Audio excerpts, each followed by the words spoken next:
afternoon, everyone. Kalisperas. Great to be here. Nikolas, thank you. Olga, Eleni, Anna. What an amazing room you've filled today, and really enjoyed the lunchtime presentations. So we've got a panel here, steering the course, driving the industry forward. We're lucky enough to have the heads of all the major ship owner trade associations. We've got three main topics we want to address today, I think by consensus from nearly all of you, or your secretariats. Cutting emissions through efficiency gains mainly. We're going to try and avoid talking too much about fuels, although maybe a little bit about fuel.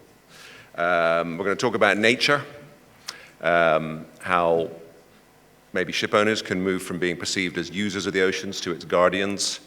And we'd like to talk about protecting the shipping industry itself, and particularly seafarers. The Roundtable of Ship Owner Associations issued a press release this morning talking about the criminalization of seafarers, which is obviously a very significant issue, affecting the image of the industry and certainly affecting the lives of the seafarers who are being unfairly targeted. So just very quickly to introduce the panel, and we're sitting here in Greece, so it's very appropriate. We can look at shipping through the perspective, the window of ship owners. So thank you for joining us today. We've got Schües. His main job is running a ship owning and many other things company called Laeisz out of Hamburg, founded in 1824, a diversified family group. He's the president of BIMCO, the Baltic and International Maritime Council, which described its role primarily as facilitating world trade. It's been doing so since 1905, so it makes it the oldest of our associations here today. And they help keep world trade moving. I think you'll know them very well through documentary support. And I remember as a young guy phoning up BIMCO asking for an interpretation on a charter party contract. Very important to the industry. Guy Platten from the International Chamber of Shipping, standing in for his chairman, Mr. Grimaldi. Welcome, Guy. Great to see you. But we're very lucky to have Guy available. How many ICS chairs have you worked with now, Guy? Actually, not too many, actually, to be fair. Three. Okay, so. three. Yes. Okay, three strong ones. And it's recently announced that after how many years at ICS? 7. 7. He'll be stepping down in June, and Thomas Tsakos from the Cyprus Chamber will be taking over. ICS is a trade association of trade associations, so it represents all the international, all the national ship owner associations around the world. So it represents, 80% of the merchant fleet, they describe it as. Nikolas Tsakos, the founder of New York Stock Exchange listed company 10. He's been president and CEO since its inception, and he is a past chairman of INTERTANKO. So he's speaking on behalf of INTERTANKO, the independent. Yeah, it's a lovely tie. I forgot mine. The International Association of Independent Tanker Owners, founded in Oslo in 1970. Today it's headquartered in London. And you stepped back as chairman in 2018? Was that right? Yeah. And last, but actually just in commentary, in terms of the image of the industry, it's worth noting how successful the tank industry has been in reducing accidental oil spills from ship operations decade on decade. And maybe we still don't hear enough about that success. And likewise, turning to INTERCARGO, John, you're the chairman of INTERCARGO. Bulk carriers are much safer than they used to be and are not sinking without trace. And I think that's another significant safety success for the industry since the 80s. But John is the president and CEO of Ariston Navigation with shipping origins that span back generations, focused on fostering excellence in maritime services. INTERCARGO was founded in 1980. So representing dry bulk owners worldwide. So can I say the primary role of these organizations is to promote and protect the interests of the shipping industry and of shipping overall. And together they work through an organization called the Roundtable of Ship Owners Associations, which met here in Athens yesterday and issued a press release this morning about seafarers, and I hope we'll hear a little bit about that later. Just before, at the special request of BIMCO, Trump. Have we talked enough about Trump this morning, Nico? We heard about silverback gorillas, how difficult it is to turn a VLCC around. How does Trump affect shipping? That's a tough one to start with. Thank you much for having me. It's very good to be here, but we are a completely non-political organization, and we stay out of commenting on presidents of other nations. And so I can't really say a lot about what Trump is doing. Probably here and there he has a point, somewhere else he doesn't. What I can comment on is what he does for shipping or does not for shipping. We heard Mr. Martinez just now over lunch speaking about the results on different markets due to tariffs. You can add that if Mexico is importing grain from Brazil as opposed to from the United States, this will extend ton mileage if China is starting to get coal from Russia or Mongolia rather than from America, the coking coal. This will reduce ton mileage. So there are different things, and there are people much more opinionated and qualified to discuss this than I am. In BIMCO, for example, you have Niels Rasmussen doing that, so if you really want to learn something about that, refer to him. But what I can say is that there are two impacts of Trump that he actually already is implementing. Many things he's just putting up in the air. We don't know what will be finally implemented. Two things are already happening now. And the one is that we leave the rule-based togetherness in the free world, which I find very bad for the attitude of the children growing at the moment and seeing that the number one person of the Western world is not actually following what has been built after the Second World War in the last 80 years in the free world. The other thing, and that is maybe even more devastating, is that he is delaying, maybe disrupting, maybe even trying to avoid to some extent the decarbonization of our industry. And I find the phrase drill baby drill not only completely wrong, as I say, we are non-political, so I will be very careful how I phrase this. I find this not only totally wrong, I find it utterly stupid, the drill baby drill. And that is because if you have the policy MAGA and you say make America great again is your core activity, and you say that my number one competitor in MAGA policy is China, to allow China to do, and we heard today how much they do, to become the leader in decarbonization technologies, in renewable energies, potentially in nuclear energy, but certainly in wind and offshore and solar technology. It's not exactly a very smart thing to do if you want to have a midterm Make America Great Again. So I think that truth remains truth. Decarbonization is necessary. We disagree with not decarbonizing the maritime industry. We cannot comment on the rest, but shipping will keep its path, and we just heard from Fortini and Dorota that the regulator is seeing it the same way. I was very glad to hear that. Thank you. Thank you, Nico. Anyone else want to take on a question of Trump? Nico? Well, from Nico to Nico, but Yeah. that's fine. Right. Well, first of all, I would like to say a few words for the previous panel, the two speakers. I mean, we all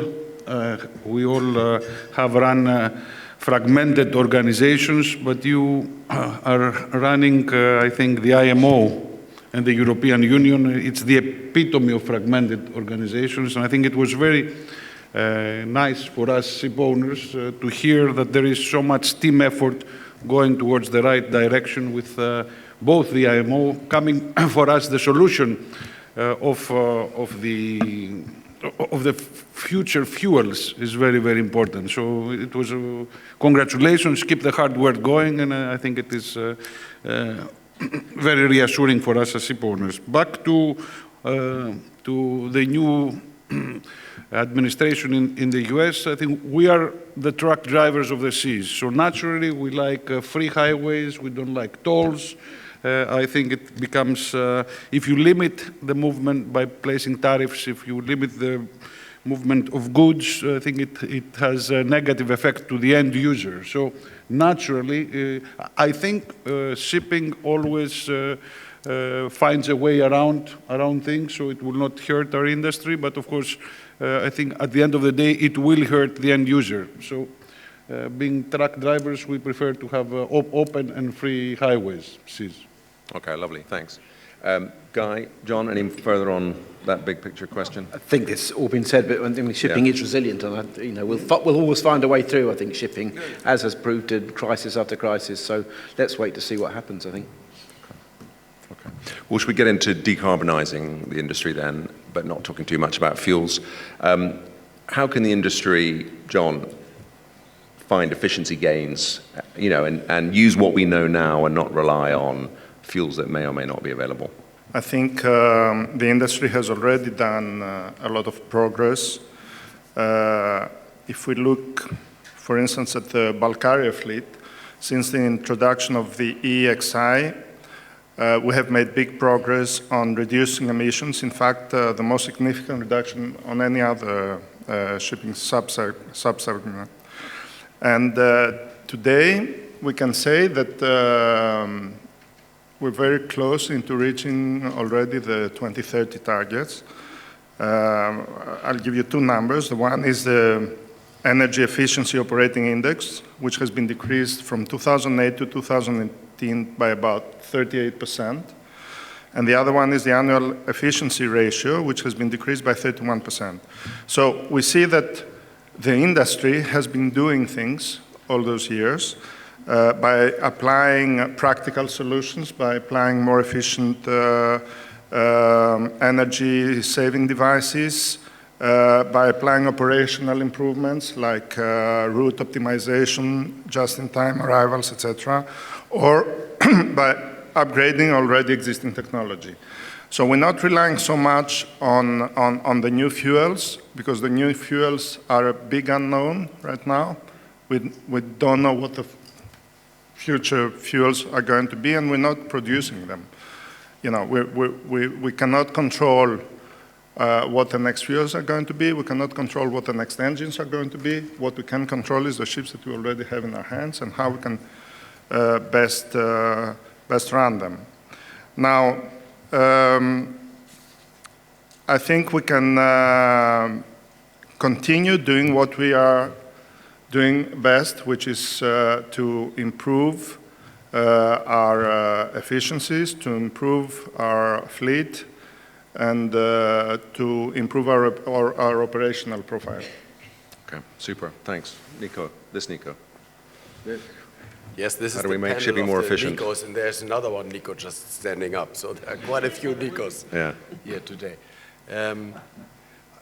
I'm seeing this a little bit going in waves.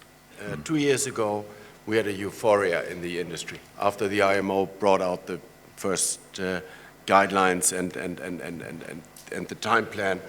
Everybody said, now it's coming, now it's going. This turned into a little bit more realism as we speak today. But the good news is, from what I heard yesterday at the Roundtable meeting, but also today, is that it seems like we are not moving too fast away from decarbonization. We are becoming more real, but the underlying attitude of improving the world, reducing decarbonization is still there. And I want to mention the father of Johanna Procopio, because he has been quoted with in the Laeisz list with saying the fossil fuels will be there for quite some time. But this should by no means be confused with not being green. He is, because he was not quoted for a more important sentence, and that was, he loves the oceans. And loving the oceans is the underlying attitude of making conserving the ocean, conserving the planet. There is nothing more conservative, so to say, than conserving the planet, which is nothing else than being green. So what I want to say is we are going in waves, but the overlying direction is clear, and there seems to be a very, very large consensus among the most conservative and amongst none of them, us here, is a tree hanger, so count them out. But the bandwidth of normal participants of this discussion, they are more aligned than the discussion sometimes makes us see, and that makes us very optimistic that the path will be completed in the right direction. Okay, thanks. Nikolas, Tsakos, how are you going to decarbonize the tanker sector now? Well, I think as Yannis, Mr. Xylas said, the industry has taken a lot of, is taking and has taken a lot of measures. I think also Dorota mentioned that the industry plays a huge role in what transporting 90% of whatever is in trade. And the tanker industry has a live example. For those of you who are old enough to remember, we went through the OPA 90, which was back last century by now. And that was an example that the industry followed the rules on time, efficiently, and with great results when the IMO and the European Union, together with the US authorities, created a common policy. They said, you know, with some different in time frame, but they all said, we will go for the double ships. And the industry actually, without any subsidies, self-financed in excess of $50 billion of last century dollars, and it recreated itself. It built, it was the first change on ship design since the ancient years, the double.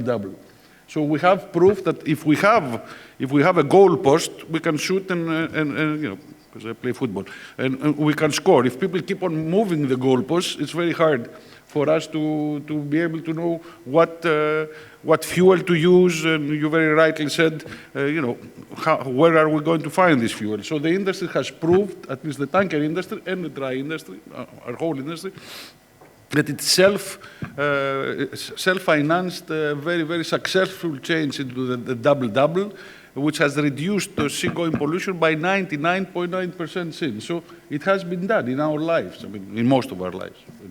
Yeah, okay, thanks. I mean, Guy, I mean, the goal is clear at IMO in terms of the ambition. How do you see, you know, the immediate, the short to mid-term opportunities for your members to contribute to decarbonizing the fleet? I think what we're seeing, I think just to build on what the other speakers have said, is I think we're seeing an operationalization of ambition. So maybe 5 or 6 years ago, there was lots of pledges and charters and things like that. And now we're getting into actually how is this going to work in the real world. And that means good regulation so that we have certainty of our decarbonisation journey. It means actually now being able to say, well, we need to have these new fuels if we're going to use these new fuels. And that means governments also stepping up and putting investment into the production of these new fuels so that we can then take this. So I think it's heartening that that's taking place now, and that realism is creeping in. And we know we're not going to be able to do this overnight. There's going to have to be a journey that we're all going to have to go on.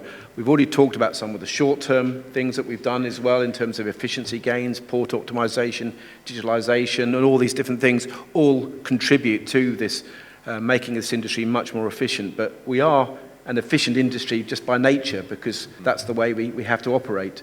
But I think what's coming down the tracks at IMO will hopefully provide a global level playing field for us all to operate within. Okay, thanks. Nico's already introduced the idea that you know, nature is important to ship owners. You know, can we develop that? You know, whether you're in Glyfada or the other side of the world, you know, I think a lot of us in shipping really do love our oceans, and you know, maybe that's an area where we could get more engagement for the industry.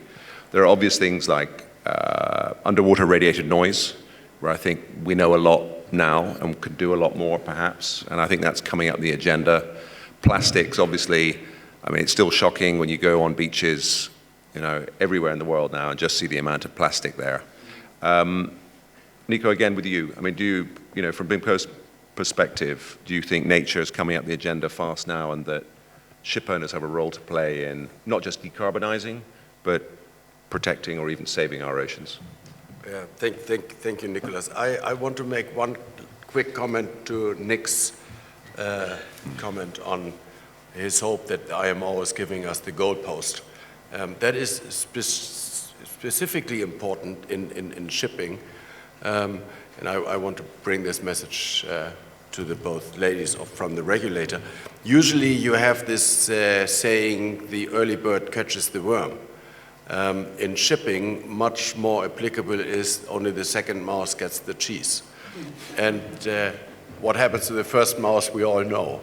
So it is important that you give us these goalposts to avoid the uncertainty of investment. Now, coming to your question with the plastic, there are three areas where the plastic is coming from the industry and extremely annoying. And I really don't mean it defending ourselves, but I just want to put the picture correct. The vast majority of the plastic in the oceans is not shipping. The vast majority of the plastic in the oceans is coming from the rivers and from the beaches. So that is not an excuse that we do not do everything we can, but also shipping has to improve its own image, and we have to say facts when they are facts, and the fact is that the big problem of plastic at the sea, both plastic in pieces as well as microplastic, is not coming from us. There are three areas where the plastic is coming from ships. One is the normal use of single-use bottles, plastic on the ships, etc., etc. The second one, and very significant if you look at the overall damage, the transport of plastic pallets in containers. And the third one is the use of plastic and anti-fouling paints, etc., etc. All three things have to be tackled. All three things are difficult to tackle. The first one, the culture on the ship, we all have to work on to tell our people, don't throw it overboard, use water in reused bottles, do what you have, it tastes better than in these plastic bottles, etc. The second one is IMO. The second one is in the intersessional meeting very recently, plastic producing countries couldn't even agree on which regulation to look at to regulate the transport of plastic, because they have an interest to produce these pellets. So that's beyond our control, and we can only increase awareness. And on the paint, of course, yes, we know that, and the paint manufacturers should be very, very clear on what paint has which effect. Anti-fouling is our interest. Less plastic should be our interest. So I think it pays in the same what I said before. We have to love the planet and do what we can. Yeah. John, any thoughts on nature in shipping? Well, I think this is a good time to remember that a visionary Greek ship owner, George P. Livanos, over 40 years ago, founded Helmepa. Helmepa is promoting a culture among fellow ship owners and seamen to protect the seas and the environment. And we should realize that that happened long before ocean pollution became a mainstream global concern. It reflects early foresight in addressing marine pollution, particularly from oil spills and plastics, well ahead of widespread regulatory frameworks like MARPOL Annex 5, which came into force in 1988. This was way ahead of its time and showcases a responsible action and long-term commitment way before regulation. This is a very good example that we should remember that the industry is taking initiatives before the regulators, and usually it works. Today we have MEPAs around the world following that example. And to echo what Nico said earlier, the actual percentage of plastic pollution in the ocean that originates from land-based sources is over 80%. Only less than 20% comes from ships. So, yes, we should continue doing what we're doing. I know that in MEPC 83, Annex 5 will be again on the agenda. We should enhance our waste management practices. We should adopt circular economy solutions like encourage the use of biodegradable materials whenever we can. We shouldn't, support cleanup and prevention initiatives. I know a lot of companies also who have that culture. They are members of Helmepa. They participate in beach cleanups. And this is something very close to, whoever works in shipping loves the sea. Because otherwise you wouldn't work for shipping. So if you love the sea, you can't but make sure that it stays clean. Thank you. Fantastic, thanks, John. Guy, perspective of ICS. I think, as you just said, I think we love the sea. I think that's why we do this job.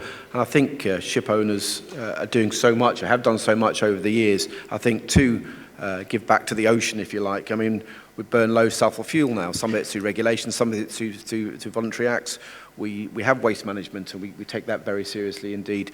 We are addressing the issues of underwater radiated noise. We recognise that is an issue going forward as well, and we need to take steps there. I think we look at our air emissions, and we make sure we're much cleaner air in a lot of areas around the world. So I think we really do take these responsibilities very seriously indeed. And is there more to be done? Yes, of course, there is more to be done, but we stand ready to do our very best, I think, as an industry to make our contribution to the planet. Okay, that's great. Thanks, Guy. Nico, Tsakos, any final thoughts on the nature-related challenge for shipping? Well, talking about challenges about shipping, I think the biggest challenge I see is the lack of seafarers going forward. I think we are asked, and all of us, many of us, and all of us around this room, we are building, unfortunately, very expensive assets from dual fuel LNG or all sorts of new names that sometimes technology changes quicker than my iPhone in some of the instances, and we do not have the seafarers to be able to keep up with technology. So I think this is going to be our biggest challenge, to find people who love the sea. I think, as Yannis said, as John said, that would want to go to sea and take it to the next step. It's like building high-tech 380 airplanes or Mr. Maersk's very sophisticated vehicles, and not to have the right people to be able to operate it. So for me, this is the biggest challenge going forward. Who is going to run this fleet? The 800,000, I think. I'm not sure there are even 800,000 seafarers out there, Dorota. I think they're quite fewer, actually, that are at any time at sea. Thank you. Well, that's a perfect segue into our final 10 minutes, talking about seafarers.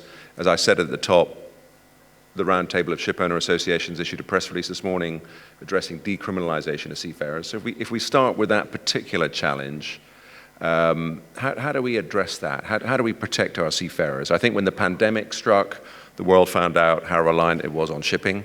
Shipping's been creeping up the news agenda ever since, and it's rare to open certainly the serious newspapers now without seeing some shipping or supply chain related story. But during the pandemic, our seafarers were vulnerable, and I think the industry rallied round and helped solve that challenge. But there's this big persistent issue of criminalization that has been around for a long time. How major a problem is it, Guy, if we come back to you? I mean, clearly it's very unpleasant for individuals, but are these very isolated incidents? And how can we address them? Sadly, I don't think they're that isolated anymore. We're getting increasingly more reports of seafarers being unfairly detained whether because they found illegal narcotics on board the ships, which 99 times out of 100 is nothing to do with the seafarers on board. It's been put there by other people, but the seafarers are almost used as collateral against that. I had the privilege of sharing a platform with Captain Lesotho, who was a Polish captain who was detained for 20 months in Mexico in awful conditions, and he was the one who reported it to the authorities that there was drugs on board. So, I mean, you know, how daft is that really? So we're seeing in places like Nigeria as well, seafarers just being detained, waiting for the investigation to complete. We're seeing when accidents happen as well, we're seeing it's the whole thing is putting a lot of onus on seafarers. We had the Galaxy Leader, of course, seized, and the crew kept for well over a year away from their families in awful conditions.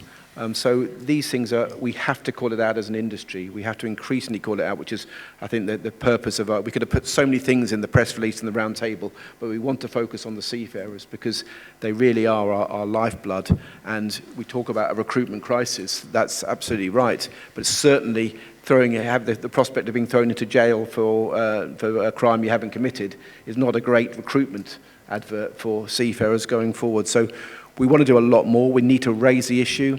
With the IMO is hosting a conference actually on the 16th and 17th of June of this year, also supported by ICS and the International Transport Workers Federation, which is to raise the whole issue of criminalisation of seafarers, fair treatment of seafarers, and to get it to member states so that they at least can understand the issue and try and take what steps they can do to help us in this, what is an unconscionable situation for some of the seafarers they find themselves in. Anyone else on the panel want to address specifically the question of decriminalisation?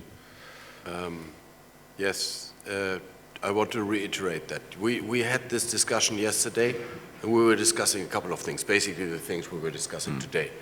And we ended up, no, let's concentrate the press release on this specific issue. And in fact, it was intended, and in this room, I can say that in the wide press release, we didn't want to say it that way.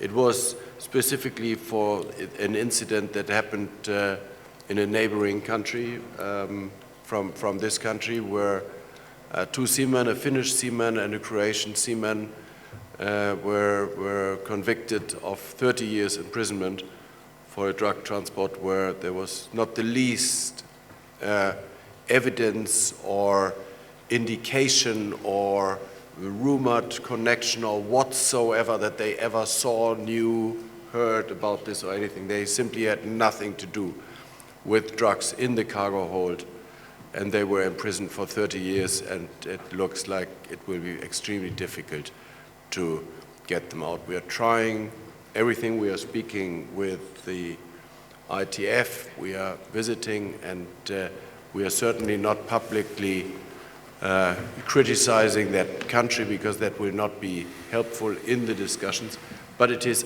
totally unacceptable. And it's unacceptable because our seamen hear about it and they say, well, how can you send us to places where that is possible? So, sorry to be a little bit more blunt guy than you were, but I think the audience deserves to know that these scandals are taking place today as we speak. Thank you. And it's the flip side of that our industry needs to do more to promote itself, to improve our image, and to attract the talent for the future. I think one of the earlier panels was talking about, this need to work much harder to get people into shipping. I think so many of us in the industry, once you find your way into it, you never leave. Whether it's lawyers, bankers, journalists, they end up staying in shipping. So obviously there's something very attractive about the industry, which we know about because we're in this room. But outside of the industry, I think we're still not at all understood. Anyone want to take that on? How do we secure the pipeline for the talent of the future in a world where we're going to need tech to solve some of our problems? Whether it's AI, new fuels, the world's getting more complex and we need new skills. I think that it is important to be able to pass the message to the next generation of seafarers, a stronger industry-driven campaign that will promote real seafarer stories and the benefits of a maritime career, either through social media or career fairs or scholarships, partnerships with governments and schools to encourage maritime education, upgrade our maritime educational system. We're trying to do that here in Greece a lot. Commitment to decent work standards, which I think most of the industry is doing nowadays by upgrading their conditions on board, their pay packages, their welfare.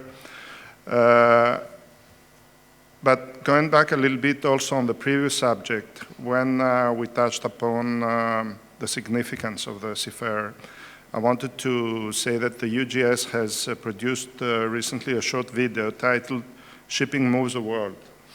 And I encourage you all to watch it. You can find it. We have it both in English and Greek. Because yesterday you showed it in Greek. Yes, because we had a Greek. You have to please give it to Nick because it's very useful for... It is.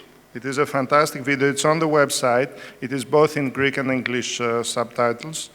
And it shows in a dramatic but very realistic way what would happen to the world if shipping stopped for 1 day, or 1 week, or 1 month, or 90 days. Basically, the whole world stops. And it goes to show how vital shipping is. It was demonstrated during the COVID pandemic when the whole world stopped and all the ships and their crews were running around the globe 24/7, transporting essential goods, transporting medical equipment. So one thing that we have to also consider is upgrading the status of the seafarer to become a key worker or a key personnel. And that is very important because it will have a different status around the world in terms of how the authorities treat them. For example, we remember, all of us, what happened in China during the pandemic, where people were treated like, they weren't even allowed to go out of a ship if they needed to go to a hospital. So this has to change, and we need to work on all categories. On one side, we need to upgrade their status. On the second side, we need to upgrade and keep upgrading the living conditions on board, and to have a very concentrated campaign to attract young talent to the industry. If I may add something on what Yannis said, I think we have to take the example of the aviation industry, which is also a very important industry. I mean, they also run in very, very high standard of technology, but when you see a pilot and the crew, seafarers in comparison are treated as second-class citizens. So I think we have to use the aviation industry example to show respect to our own people, because I don't think this would happen. What happens to seafarers would never happen to any aviation crew. Yeah, I completely agree. Well, panel, thank you very much. We're on 10, 9, 8 seconds now. I mean, just remember that it's the second mouse that gets the cheese.